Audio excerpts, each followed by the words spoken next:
Families often disagree or face money problems. Still, some manage to stay together and live their daily lives. I don't think it's necessary to decide which is happier. My name is Kelly. Since I was a child, people have called me strange. I don't know what's odd about me. I just think so because others say I am. It's okay to be called strange, but the problem is my parents avoid me because of it. My childhood was lonely. I can read people's minds and know what they're thinking. I don't understand how I do it, but it feels natural to me, like how ordinary people move their hands or breathe. Once, I felt something bad from a coworker my father brought home. I felt we needed to be careful with that person. I warned my mother, but she ignored me. Later, the coworker convinced my father to sign a contract as a debt guarantor. My mother didn't believe my story, but as my father was leaving the table with the coworker, I said, "Something tells me that the phrase joint and several is dangerous. I'm not sure what solidarity means, but be cautious." Because of this, my father decided not to sign as a co-signer. Later, when his colleague went bankrupt and couldn't pay his debts, my father didn't have to take on the burden. Another time, when I was out shopping with my mother, I felt a wave of unease coming from behind me. When I turned around, I saw a man wearing sunglasses and a hat, giving off that uneasy feeling. "Mom, let's go that way," I said. I took my mom's hand, and we walked down a side street. She was confused, wondering what was wrong. As we moved, we heard a shout from the main street, "I've been robbed." The man with the dark vibes had snatched a woman's bag and ran. The woman fell and got hurt. If we had stayed, my mom would have been his target. Because this happened a lot, my parents started to avoid me, thinking I was strange. I felt very lonely. What was normal to me wasn't normal to others. I was the strange, eerie child, so I kept my thoughts to myself. Even when I felt something was wrong, I stopped saying it out loud. I realized that if I didn't say anything, people wouldn't think I was strange. My younger sister Olivia is 4 years younger than me. She's a typical child, unlike me. As I got darker and darker, Olivia became more adorable and cute. My parents clearly preferred her to me. They thought, "Olivia is lovely, but Kelly is dark and shadowy. Kelly is odd, even though she doesn't say strange things anymore." I pretended to be normal to avoid the pain my power caused me. I grew up without my parents' love. Whether it was because my attempts to seem normal made me seem unusual, or because once I was labeled as strange, it couldn't be erased. My sister, on the other hand, was raised with their love. She noticed my parents' coldness towards me and began to look down on me. She used to say, "I don't like being around my sister because it transfers the darkness to me." I'm very attractive, but my sister affects my image negatively. She started saying things to put me down whenever she could. My parents just tolerated her behavior and never corrected her. One day, a scout from an entertainment company approached her. They asked her to join their agency when I was in my 3rd year of junior high, and she was in her 6th year of elementary school. She said, "It's obvious because I'm attractive." They said I could be on TV. My sister was already thinking about a career, which made our parents happy. I told her, "You should take it slow and think about it. I have a bad feeling about this." I didn't want her to get into trouble, so I shared my feelings, which I had kept hidden for so long. My sister, unaware of my unusual ability, said, "Are you jealous because you're not attractive and can't communicate with others like me? Don't be strange and don't stand in my way." Her face turned red and she reached for me. My parents, who knew about my ability, either forgot about it or were too excited to see their younger daughter in the spotlight. They stood by her and accused me. I then decided to remain silent. I told myself that speaking up wouldn't lead to anything good. One day, a student teacher was scheduled to visit my middle school. He was a male college student who wanted to be a physical education teacher. He spoke about his educational dreams and gave a powerful speech to the teachers and students. He became very popular, especially with the female students. As he responded to the loud voices of the female students, I felt a wave of dread wash over me. I had made it a rule to keep my abilities hidden, but when I saw that my classmates were in danger, I decided to break my own rule. I approached a teacher who seemed to understand. I said, "I know this is unexpected, but please believe me and help me." The teacher was confused by my sudden statement, but did as I asked and staked out a specific location after school. I kept the details from the teacher because I knew he wouldn't believe me if I explained everything. The teacher listened to me without needing an explanation. The next day, the whole school was in an uproar. The student trainee had broken the law by entering the women's restroom with a video camera. The teacher had staked out the area and caught him within 20 minutes. Because of this, the female students were not victims of voyeurism and were spared from being humiliated. Meanwhile, my younger sister enthusiastically joined the entertainment agency that scouted her. However, there were no lessons or auditions, just high fees to pay. Then, the agency suddenly closed down. My sister had been scammed. She screamed and cried, blaming me. "It's all because of you. You ruined my future. It's your fault." Even though it was an absurd accusation, she believed it. This belief helped her cope, but it was a disaster for me. My parents didn't say anything ridiculous, but they did notice she was distancing herself from me and getting closer to them. As the strange child, I felt lonely again. While I was glad I had helped everyone at school, I worried my actions would make things worse for me. The next day, the teacher who had listened to me called me to the staff room. I was scared of being labeled as strange again.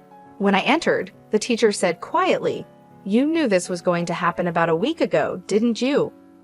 Without warning, I knew it was pointless to lie. So, I told him about my mysterious power. It was the first time someone understood what I was going through. The teacher explained that he knew someone with my ability, his aunt. "I've known about her for a long time. I understand you have a lot on your mind," he said. "You'll feel better if you get advice from someone who understands," the teacher said. Then he introduced me to Nicole. She looked me in the eyes and said, "It's natural to be concerned, but you don't have to suffer." Her kind, deep eyes seemed to see everything and drew me in. Nicole had the same power as me since childhood and had spent her life troubled and hiding it. Hearing her story, someone who had gone through similar experiences started to free me from my fears and doubts.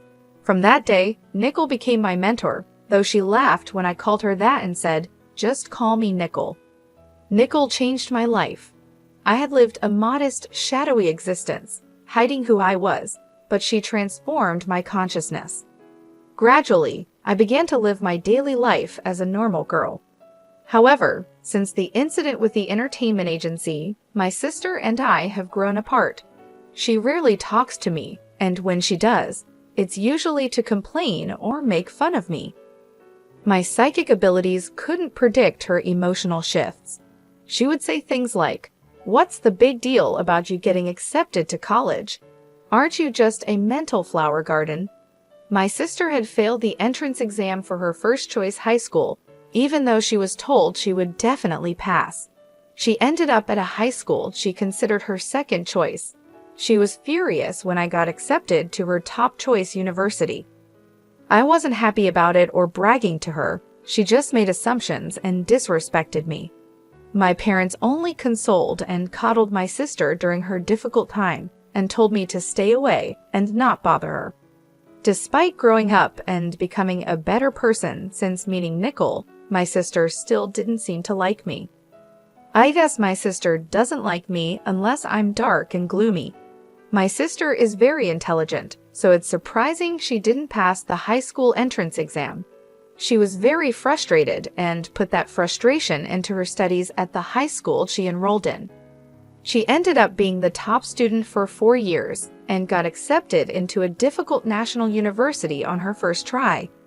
She said, "I got into the hardest university. Yours isn't as good as mine." I responded to her satisfied remark with a lighthearted, "Yeah, I guess so." I knew getting too involved with her would be a bad idea. My sister took my light response as an insult and lashed out at me. My parents were scared of her temper and could only watch and worry when she got like that. They blamed me, calling me a liar and a troubled daughter. I wanted to argue about which one of us was really the troubled daughter, but I kept quiet because I didn't want to make things worse. Aside from my sister, I was nearing the end of my college career and needed to decide about my life. I'm not as dark and withdrawn as I used to be, but I'm still not sociable and doubt my ability to form successful relationships. My ability to sense people's negative emotions makes it hard. I can understand positive feelings, but negative thoughts hurt me. I've been overwhelmed by negative emotions at school and almost stopped trusting people. I was worried if I could do well in a corporate job. I talked to my mentor, Nicole, about this. I was sure she had faced similar challenges and wanted to know how she overcame them. She said, "I went through the same difficulties you're facing now. Maybe you should do something like I did." She told me she had spent a long time working as a fortune teller or counselor, helping people with their problems. She said, "With your ability, you can really help others and contribute to the world. Working freelance means you don't have to be part of an organization and don't have to deal with people's emotions or relationships, which you're afraid of. It's the perfect job for people like us." I decided to pursue the same job with my mentor's encouragement. She showed me how to do the job and find customers. Thanks to the internet, I can now work from home. When I told my parents and younger sister that I would work from home instead of getting a job after graduation, they asked, "What exactly is it? What kind of job is it? What type of work is it? Then at least you should do our housework. What about living costs?" I expected these questions, but I was disappointed they weren't more supportive. While I understood their expectations for housework and money, it still made me sad. I could see my sister disrespecting me even more in the future, which added to my sadness. So, my life as a work-from-home employee began. There were no job offers at first, and it was a trial and error process, but with my mentor's help, I gradually got work. I couldn't contribute money to the household for about a year, so I focused on housework. My father was not pleased, but my mother was relieved and kept him in check. When I finally contributed money after about a year, my father mocked me, saying, "Huh, you finally got some money, didn't you?" Despite this, the amount of housework I had to do did not decrease, and my life remained the same. 3 years later, my sister graduated from university and decided to work for a foreign company. The pay was good, and she told me, "Unlike you, I'm not a parasite. I work outside the home." She mocked my work-from-home job, saying, "I have no idea what you're doing. Working from home? Isn't that just for fun? You're a parasite in your own home. My pay will increase, and I'm sure I'll be making 15 times more than you. Someone like you could never make that much money." After a year and a half, my sister was promoted to chief and continued to brag about her good salary. However, she didn't contribute anything to the household or help with any chores. She left the laundry, cleaning, meal preparation, and everything else to my mother and me. My mother and I shared the work, but she delegated most of it to me, so I ended up doing almost everything. "Olivia, you need to take better care of yourself," I said. "Instead of spending all your money on yourself, you should help out with the household expenses." She snapped back, "You're a waste of space. You should do all the housework. I'm saving money for my future." My parents sided with her, saying it couldn't be helped because she's my sister. I wanted to stay in my current job because it was comfortable, but I began to wonder what I should do with my life. Then my sister made a shocking announcement. "I'm getting married." There was no warning, and my parents and I were stunned. He's a wealthy man who earns more than $20 million a year. "Oh, I'm sorry I became happy first, sister, but isn't marriage just a pipe dream for someone like you?" She said she'd bring her boyfriend over the following Sunday. When the day came, we were in a state of panic due to the rapid events. The man she brought was young, dressed in a suit and tie, and looked capable. "My name is Michael. It's a pleasure to meet you. I've come to propose to Olivia," he said with dignity and politeness. "I told you he was wonderful, didn't I? I'll be happy with him," Olivia said. My father, despite being impressed by Michael, asked, "Michael, what is your job?" "I'm currently training at a company owned by a friend of my father's," Michael replied.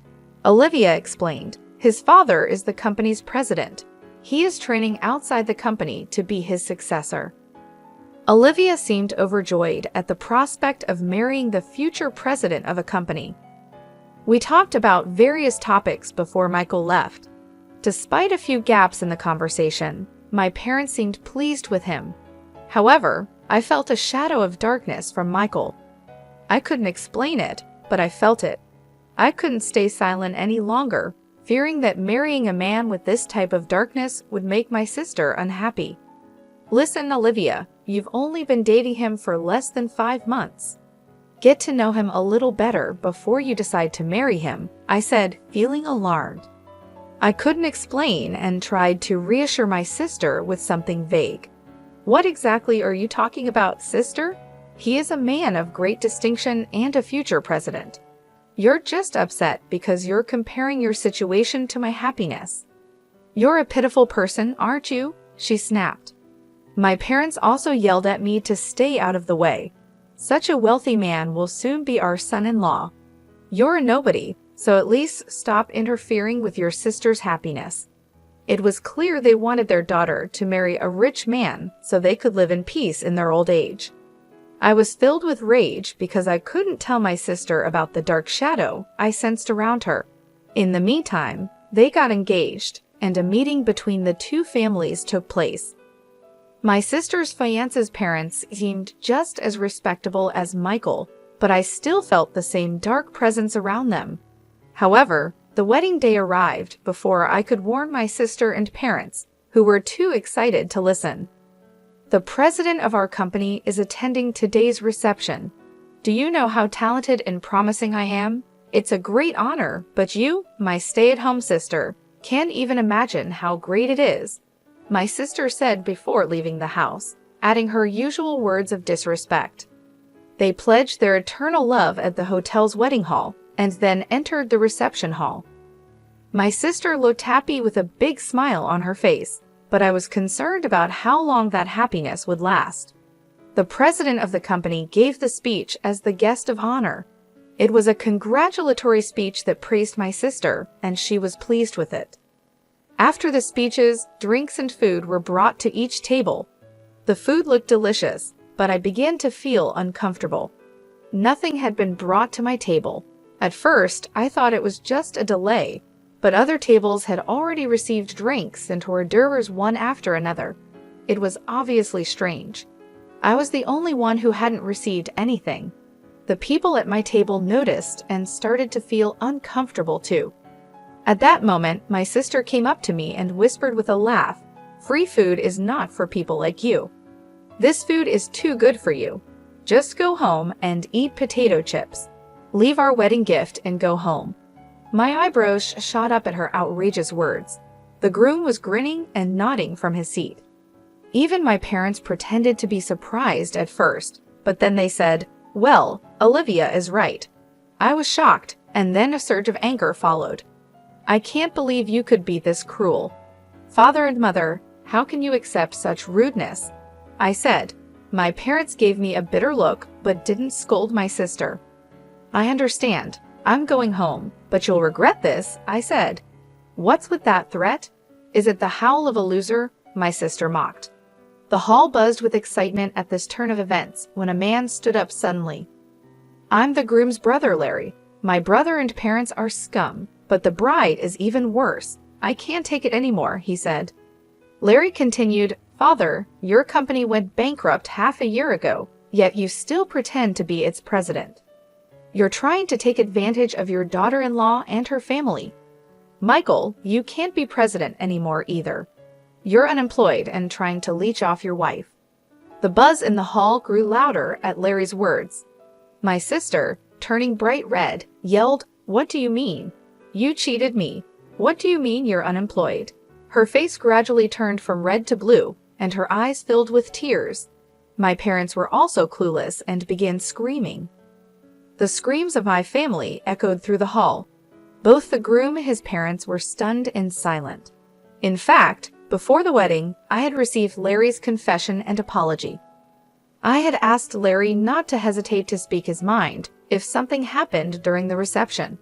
As my sister blamed Larry with anger and resentment on her face, another man stood up, looking like he had enough. It was the president of my sister's company. "Enough of this. This is not right," he said. "You have no right to blame the groom. What makes you think you can criticize his brother?" His voice was filled with anger, and my sister looked frightened. "I didn't attend your ceremony for your sake," he said. "If you weren't Kelly's sister, to whom I owe so much, I wouldn't be here." My sister's eyes went wide when the president suddenly mentioned my name. "Kelly? What does she have to do with this?" The president explained, "Kelly has saved many companies from crisis. She is like a goddess to us business owners. Under her mentor's guidance, she started as a fortune teller and life consultant, and then became an advisor for corporate revitalization. Although she had no managerial knowledge, she used her powers to show companies the right path. One after another, the companies she advised experienced amazing recoveries. Because of this, she is known as a teacher and a goddess. Your company was also consulted 7 months ago, and with her advice, it became stronger." My sister, shocked, said, "Oh no, I didn't know anything about that. Aren't you just a stay-at-home nobody? Thanks to Kelly, my business is going well. I have a good job and now earn more than you do. I put enough money into the house, but my parents don't care about me." "What do you think all that money was for?" "It wasn't Olivia's," the president clarified. "My parents seemed to have misunderstood. There was no way Olivia could have brought money into the house." The wedding party broke up in confusion. The wedding gifts were fully refunded to everyone. My sister sobbed, "How are we going to pay for this ceremony now that we don't have the money from the gifts?" Besides, I relied on Michael's income and signed a contract for a condominium in my name. I can't pay the rent by myself if I'm unemployed. Michael coldly replied, "You signed the contract on your own, didn't you?" "I don't know anything about it. Divorce, divorce, divorce, you crook." My sister's marriage quickly fell apart. It was a mess, and this chaos was the result of his malicious behavior. Afterwards, my sister divorced Michael and demanded alimony. Michael and his parents couldn't afford to pay a large amount, and they barely managed to cover the wedding hall costs. They couldn't afford the condo they had signed for, so it was canceled before they ever lived in it. However, the loan balance remained a heavy burden on my sister. The outrageous behavior at the wedding spread quickly among the company officials who attended. My sister lost credibility, and the company president demoted her to a lower position. She lost her pride as an elite employee and wanted to quit, but she had to keep working to repay the loan. She ended up doing trivial work in a basement reference room, work that may or may not have been important. Michael and his parents failed in their attempt to leech off my sister. They are now struggling to make ends meet by working day jobs. Larry, Michael's older brother, separated himself from his parents and younger brother. My parents easily gave up on my sister when she hit rock bottom and came to me for help. But I said, "I don't want to be pushed around by you guys anymore. I'm cutting you off. Goodbye." With that, I left home, signed a lease on a new apartment, and began a new life. I took in my sister, who had fallen on hard times and was struggling to make ends meet. Her salary had been drastically reduced, and she couldn't afford to contribute to our parents' household. Naturally, I also stopped putting money into my parents' house. Unable to lower their standard of living, my parents quickly became exhausted and complained every day. My business is going well, and I am helping many companies and people positively. After the wedding incident, I started dating Larry, and he recently asked me to be his girlfriend. If things continue as they are, marriage is on the horizon. I can't wait to build a happy life with Larry, who has a clear heart and no dark shadows.